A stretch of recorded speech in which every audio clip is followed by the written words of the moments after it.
जय श्री कृष्ण, जय श्री राम। अब जब पूरी तरह से ऋषि श्रृंग ने अप्सराओं का आदर सत्कार कर दिया और उन्हें अपने फल, कंद, मूल इत्यादि से अप्सराओं को सम्मानित कर दिया, तो अप्सराएं भी खाली हाथ तो नहीं गई थी, क्योंकि हमारे यहाँ ये संस्कृति है कि जब हम किसी के घर में जाते हैं तो कुछ न कुछ भेंट उसके लिए ज़रूर लेके जाते हैं।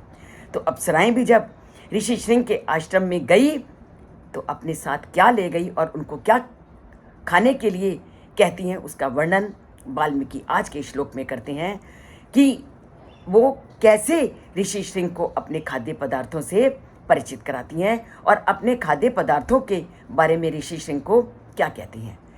अस्माकम अपि मुख्यानि फलानि इमानि हे द्विज गृहाण विप्र भद्रम ते भक्षस्व चा माचिरम।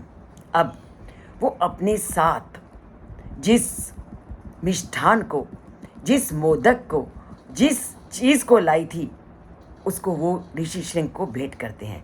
ऋषि श्रृंग तो वन में रहते थे, वन में रहने के कारण उन्होंने कंद मूल और वन में उगने वाले चीज़ों के अतिरिक्त किसी का स्वाद नहीं लिया था।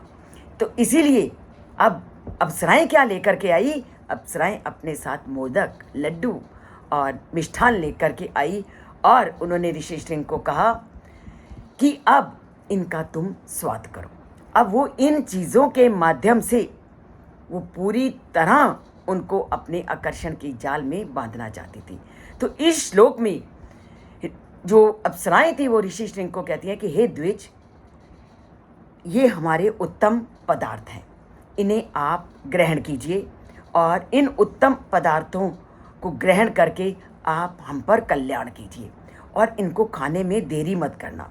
इस शब्द का उन्होंने स्पेशल प्रयोग किया कि इनको खाने में देरी मत करना, क्योंकि उनके मन में ऋषि विभांडक के वहाँ आने का डर था कि वो पूरी स्थिति को भांप ना ले। तो यहाँ फलानी कहकर वास्तव में वो मोदक आदि स्वादिष्ट खाद्य पदार्थ को फल के रूप में ऋषि श्रृंग को भेंट देती हैं। और ऋषि श्रृंग वन में रहने के कारण उनके द्वारा लाए गए जितने भी ये पदार्थ थे उनसे अपरिचित थे और वे उनको कैसे खाते हैं? फल समझ के खाते हैं। और जब वो उसके स्वाद का अनुभव करते हैं तो क्या अनुभव करते हैं, इसको हम कब जानेंगे? कल के श्लोक में। कि जब ऐसी आकर्षण वाली वस्तुएं व्यक्ति उनके संपर्क में आता है तो उसका व्यक्ति पर क्या प्रभाव पड़ता है, ये पूरी तरह से वाल्मीकि हमें स्पष्ट कर रहे हैं कि जब तक व्यक्ति आकर्षणों से दूर है तो अप्रभावित रहता है, पर जैसे ही आकर्षणों के संपर्क में आता है तो वह उनका प्रभाव, आकर्षण व्यक्ति को कैसे अपने में घेर लेते हैं और उन आकर्षणों में ही हमने अपने आप पर नियंत्रण करना है, यह भी वाल्मीकि हमें बताना चाहते हैं। क्योंकि संसार में है तो आकर्षित करने वाले पदार्थ हमें अपनी ओर खींचेंगे और हमारा कर्तव्य क्या है?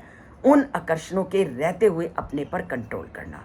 और इन सभी बातों को हमारे धार्मिक ग्रंथ में शिक्षा देते हैं, सीख देते हैं कि हमने कैसे अपने पे नियंत्रण करना है और आकर्षणों के बीच में रह कर के भी हमने पद्म पत्रम एवं अम्बसी अपनी स्थिति को बनाए रखना है। और इन सब बातों को जानना है, रामायण से जुड़ना है, राममय जीवन को बनाना है, धरती को राममय करना है।